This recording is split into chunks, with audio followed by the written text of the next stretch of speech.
자면서 들으면 더 편안한 야담과 옛날 이야기.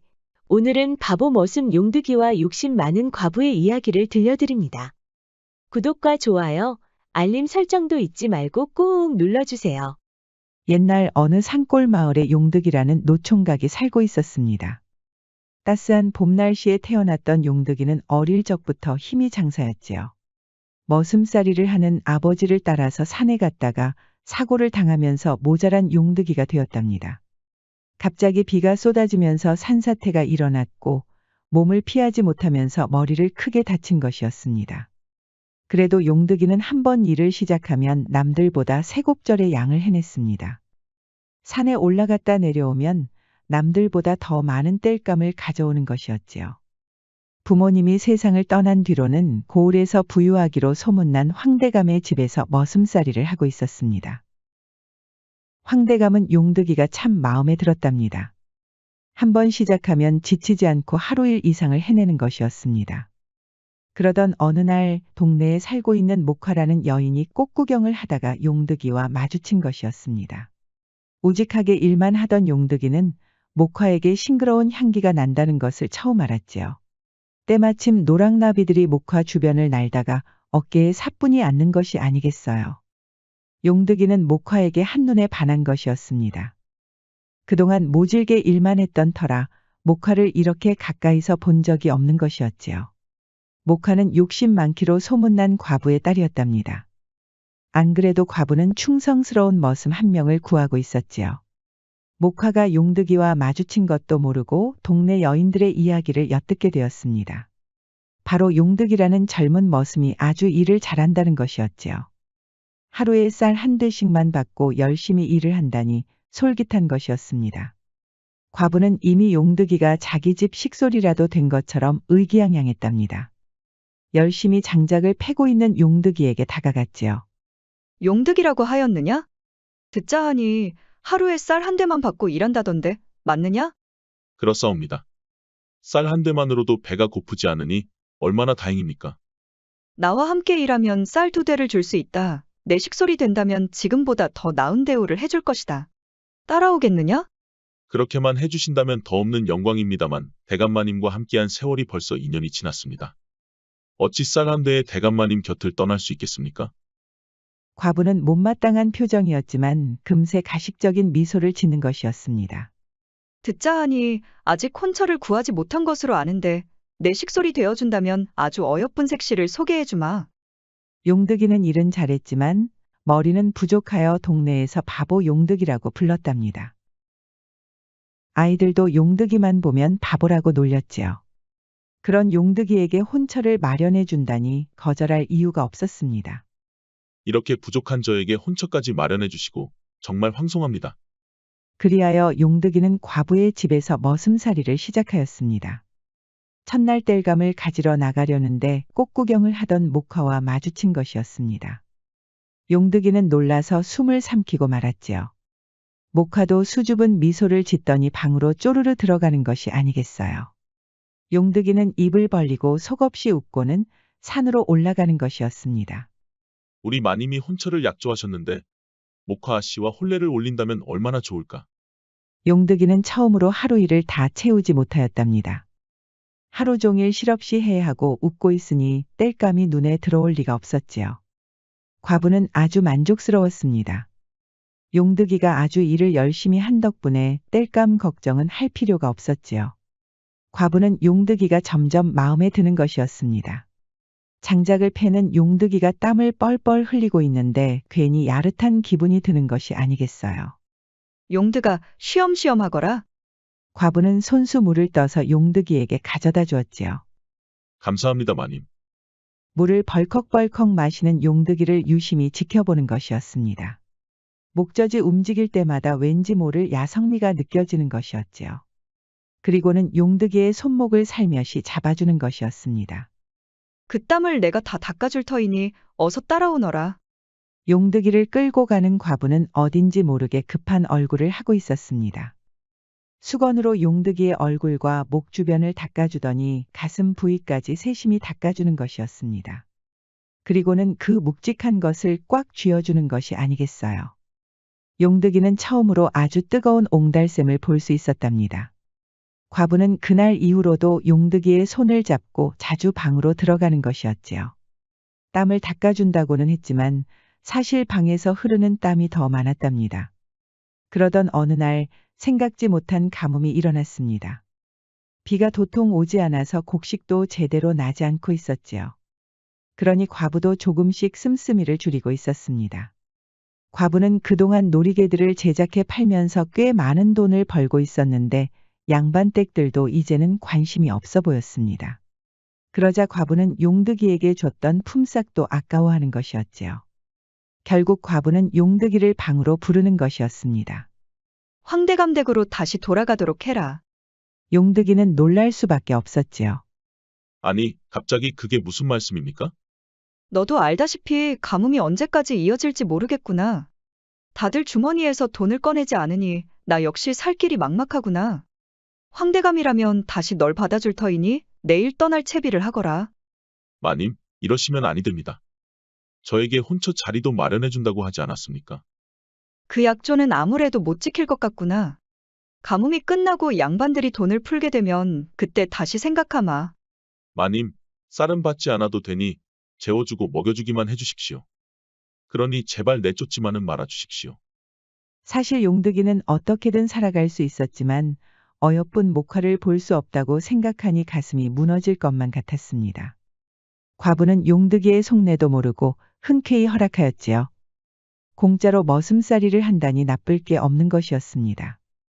속으로는 좋았지만 겉으로는 마치 자비를 베푸는 것처럼 허락하였답니다. 용득이는 변함없이 산으로 올라가 땔감을 가져왔지만 목화를 보는 것만으로도 기뻤지요. 과부는 용득이의 마음도 모르고 바보로만 여겼습니다. 품삯도 받지 못하는데 저렇게 실실 웃고만 있다니 앞으로 쓸모가 많겠는걸. 점점 인색해진 과부는 용득이가 먹을 음식의 양도 줄이는 것이었습니다. 용득이는 가뭄이 들었다고 하니 이해하고 넘어갔지요. 하지만 눈에 띄게 반찬이 줄어드니 용득이도 참을 수가 없었습니다. 마님, 아무리 그래도 그렇지 배를 채워야 산에 올라갈 힘이라도 나지 않겠습니까? 미안하구나.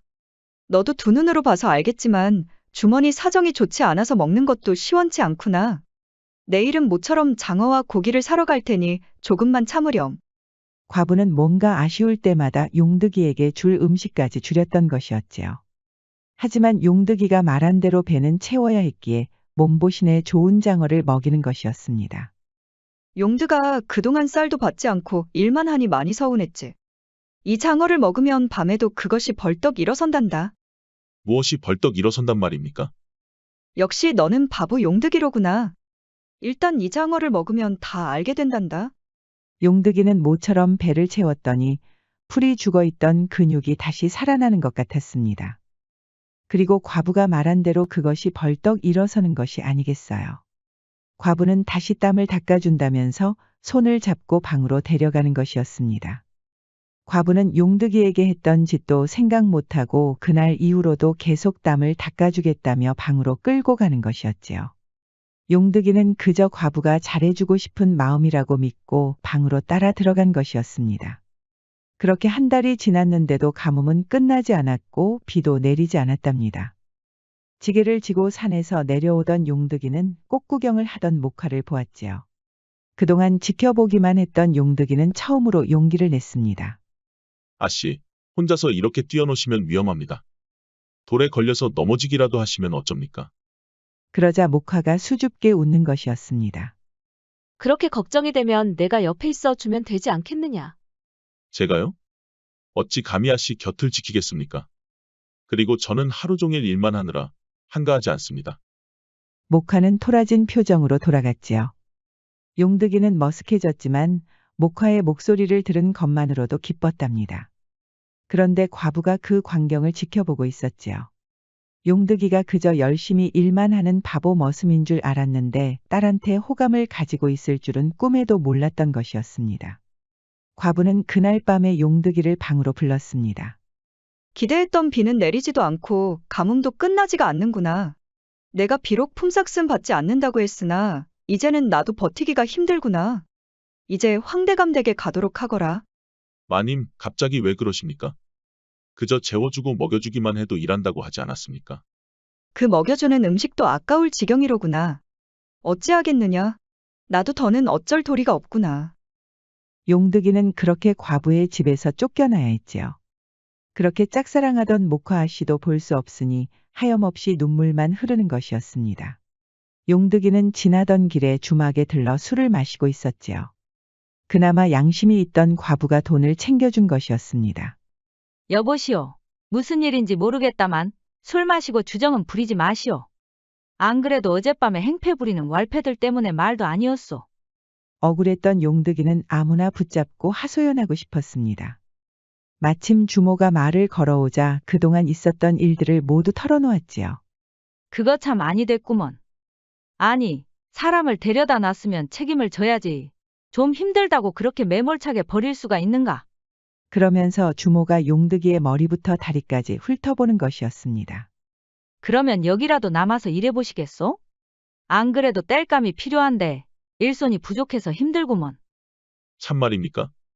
쌀도 필요 없고 그저 먹여주고 재워주기만 하면 됩니다. 주모는 만족스러운 미소를 지었습니다. 용득이는 그동안 바보처럼 살았지만 목화가 가슴에 불을 지르면서 잊고 있었던 감정이 되살아났지요. 누군가를 사랑할 수 있다는 것을 알게 되자 더 이상 다른 사람들에게 바보처럼 보이지 않았던 것이었습니다. 주모는 그런 용득이의 사정을 잘 모르고 있었지요. 힘이 장사라는 건 다음 날 땔감을 가져오기 시작하면서 알게 되었답니다. 지치지도 않고 장작을 패고 있으니 주모도 놀라서 입을 다물지 못하는 것이었습니다. 자고로 사내라면 저래야지. 정말 군말도 하지 않고 눈치도 보지 않고 묵묵히 저렇게 일만 하는 사내는 처음이로구먼. 주모는 서서히 용득이에게 호감을 보이는 것이었습니다. 남편은 혼례를 올리고 1년도 지나지 않아 세상을 등졌지요. 과부가 된 이후로는 어떤 사내들도 남자로 보이지 않았습니다.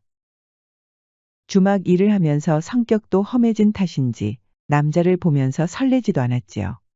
그런데 모처럼 용득이를 보면서 설레는 것이었습니다. 용드가 좀 쉬엄쉬엄 해라. 어떻게 쉬지도 않고 땔감을 가져오는 것이야. 이 땀 좀 봐라. 주모는 수건으로 흐르는 땀을 닦아주는데 처음으로 야릇한 기분에 빠지는 것이었지요. 몸이 이상하게 꼬이더니 양다리 사이가 찌릿해지면서 다리가 떨리는 것이었습니다. 용드가 아무래도 오늘 밤은 내 방에 있어야겠다. 주모 방에 제가 왜 들어가야 합니까? 말하면 들어. 무식하게 장작 패는 일만 하지 말고 그 힘을 다른 데도 좀 써야지. 다른데 어디를 말하는 것입니까? 이따 어두워지면 다 알게 된다. 주모는 손님들을 모두 보낸 다음에 용득이를 방으로 불러 상을 차려주었습니다. 생전 잘 먹지 않는 소고기와 생선 요리까지 올린 것이었지요. 주모, 이렇게 귀한 음식을 반찬으로 올려주다니 황송하기 그지 없습니다. 이제부터 주모라고 하지 말고 마님이라고 불러라. 아무리 주막이라고 하지만 머슴살이를 하는데 주모라고 부르면 손님들 보기에도 좀 그렇지 않겠냐. 알겠습니다, 마님. 주모는 신이 나서 웃음이 멈추지 않았습니다. 배가 고팠던 용득이는 소고기와 생선을 단번에 먹어치웠습니다. 그래, 배를 채웠으니 이제는 좀 달아오를 차례구먼. 주모는 귀한 손님한테만 주는 전통주를 내왔습니다. 용득이는 처음 전통주를 마셔서 그런지 얼굴부터 화끈거리는 것이었지요. 용득이는 이제 앞으로 이 주막에서 평생 일하는 것이야. 알겠느냐? 주모는 밥상을 구석으로 밀어버리더니 치마를 들어올리는 것이 아니겠어요. 갑작스럽게 속살이 보이니 용득이는 당황하는 것이었지요. 뭐 하고 있어? 어서 들어오지 않고. 용득이는 그날 밤에 또 한 번 뜨거운 옹달샘을 보았지요. 과부의 방에서 봤을 때보다 더 많은 것이 흘렀지 뭐예요. 그렇게 주모와 뜨거운 밤을 보냈지만 용득이는 가끔 목화가 생각이 났답니다. 꽃구경을 하다가 넘어지는 건 아닌지 걱정이 되는 것이었지요. 그래서 주모에게 잠시 산책을 간다고 말하고 목화가 있던 집으로 뛰어가 보았습니다. 집 앞 큰 떡갈나무 뒤에 숨어서 지켜보고 있는데 목화가 머리를 쓸어넘기며 나오는 것이었지요. 그냥 목화 얼굴만 보고 돌아오려고 했지만 좀처럼 발길이 떨어지지 않는 것이었습니다. 용득이는 결국 목화를 따라 시장까지 걸어가고 있었지요. 목화의 뒷모습이 어찌나 아리따운지 그대로 떠날 수가 없었습니다. 그런데 그때 목화 맞은편에서 과부가 걸어오고 있었습니다. 용득이는 깜짝 놀라서 몸을 돌려 급하게 걸어나갔습니다. 이제는 과부의 머슴이 아니지만 이상하게 죄를 짓는 것 같았지요. 그렇게 2달이 지나자 기다리고 기다리던 비가 쏟아졌습니다. 가뭄 때문에 시름하던 조정에서도 모처럼 백성들을 위한 지원을 아끼지 않았답니다. 용득이는 평상시처럼 주막에서 필요한 땔감을 가져오고 있었지요. 그날 밤에 용득이는 마지막 땔감을 가지고 내려오는 길이었습니다. 주막으로 들어가는 진입로 주변에서 쓰개치마를 입은 여인이 서 있는 것이었습니다. 용드가 오랜만이구나. 마님 아니십니까? 어떻게 여기까지 오셨습니까? 왜 왔겠느냐? 이제 가뭄은 끝이 났고 양반댁들 사이에서도 돈이 돌고 있단다. 살림살이가 다시 나아졌으니 너를 데리러 온 것이니라. 용득이는 화색이 돌았지요. 다시 목화 주변을 맴돌 수 있으니 기쁜 것이었습니다. 과부는 용득이가 자기 때문에 기뻐하는 줄 착각하고 있었지요. 그렇게 웃는 것을 보니 당장이라도 나를 따라올 것 같구나. 주모한테는 이미 말해놨으니 당장 나를 따르거라. 용득이는 지게를 내려놓고 바로 과부를 따라갔지요. 가는 길에 과부가 용득이의 손을 잡으면서 이렇게 말하는 것이었습니다. 내가 땔감을 가져오지 않으니 겨울에는 아주 힘이 들더구나. 갈 곳 없는 나그네한테 일을 시켜봤는데 역시나 너만큼 힘을 쓰는 사내는 없더구나. 용득이는 그렇게 과부의 집으로 들어왔는데 분위기가 이상한 것이었습니다. 목화의 그 향긋한 냄새가 사라진 것이었지요. 예상대로 목화는 어디를 봐도 없는 것이었습니다. 마님, 그런데 목화 씨는 어디에 계십니까? 목화는 여기서 멀지 않은 홍간의 댁에 있단다. 조만간 혼례를 올릴 것이다. 용득이는 놀라서 들고 있던 도끼를 떨어뜨렸지요. 사실 과부는 목화가 걱정돼서 용득이를 내쫓았지만 시간이 지나자 용득이의 묵직한 그것을 잊을 수가 없는 것이었습니다. 추운 겨울에는 옆구리가 유난히 차갑고 서러웠지요. 그래서 딸 목화를 시집 보낸 뒤에 용득이를 데리고 올 작정이었습니다. 다시 하던 대로 땔감을 가져오면 된단다. 목화는 곧 혼례를 올릴 것이니 보이지 않아도 신경 쓰지 말거라. 용득이는 신경 안 쓰려고 했지만 도무지 일이 손에 잡히지 않는 것이었습니다. 뭔가에 홀린 것처럼 산으로 올라가다 보니 길을 헤매는 일도 많았지요. 하루 일도 채우지 못했지만 과부는 잔소리도 하지 않고 밤만 되면 방으로 데리고 가는 것이었습니다. 걱정하지 말거라 용드가 땀은 여기서 흘리면 되지 않겠느냐. 용득이는 머리를 다치면서 바보가 됐지만 사랑은 절대로 잊을 수가 없다는 것은 아주 잘 알고 있었지요. 결국 용득이는 산이 아니라 목화가 있는 홍간의 집으로 뛰어갔습니다. 용득이는 뛰어가는 중에도 가슴이 터질 것처럼 뛰고 있었지요. 이런 감정을 처음 느끼기에 용득이도 많이 혼란스러웠답니다. 그렇게 보고 싶던 목화를 드디어 보았지만 많이 우울해 보였지요. 목화는 침울한 표정으로 정자에 앉아 저 멀리 있는 산등성이만 바라보는 것이었습니다. 용득이가 그렇게 돌아가려는데 갑자기 목화의 목소리가 들려오는 것이 아니겠어요. 내가 원하는 혼례가 아니야. 누가 내 혼례를 막아줬으면 좋으련만. 용득이는 귀가 솔깃했지요. 알고 보니 과부가 딸이 원치도 않는 혼례를 올리려고 한 것이었습니다. 목화가 저렇게 큰 소리로 말한 이유도 용득이에게 다 들으라는 것이었지요. 용득이는 당장 과부에게 달려가 혼례를 그만라고 말하고 싶었습니다. 하지만 과부가 그대로 따를 이유는 없었습니다. 용득이도 그 정도는 다 알고 있었지요. 용득이는 평생 처음으로 한 여자를 위해 고심이라는 것을 해보았답니다. 다음 날에 용득이는 열심히 장작을 패고 있었습니다. 한동안 흐리멍덩해서 하루 일도 못 채웠지만 오늘은 아주 빠릿빠릿하게 일처리를 하는 것이었지요. 과부는 용득이 등줄기에 흐르는 땀을 보고는 침을 꿀꺽 삼키는 것이었습니다. 용드가 역시 너는 제대로 일을 해낼 줄 알았다. 땀을 많이 흘리는구나. 내 방으로 오렴. 과부는 용득이의 손을 잡고는 방으로 데리고 들어가는 것이었습니다. 이제는 눈치도 보지 않고 묵직한 그것을 꽉 쥐어주는 것이 아니겠어요. 그러자 용득이가 과부의 손목을 잡는 것이었습니다. 마님, 이제 약조를 지켜주셔야겠습니다. 약조라니? 무슨 약조를 말하는 것이냐? 제 혼처를 마련해준다고 하시지 않았습니까? 과부는 황당하다는 표정으로 웃는 것이었지요. 갑자기 이제 와서 무슨 혼처를 말하는 것이냐? 이제 가뭄도 해결돼서 조금 숨이 트이려고 하는데 말이야. 약조를 지켜주십시오.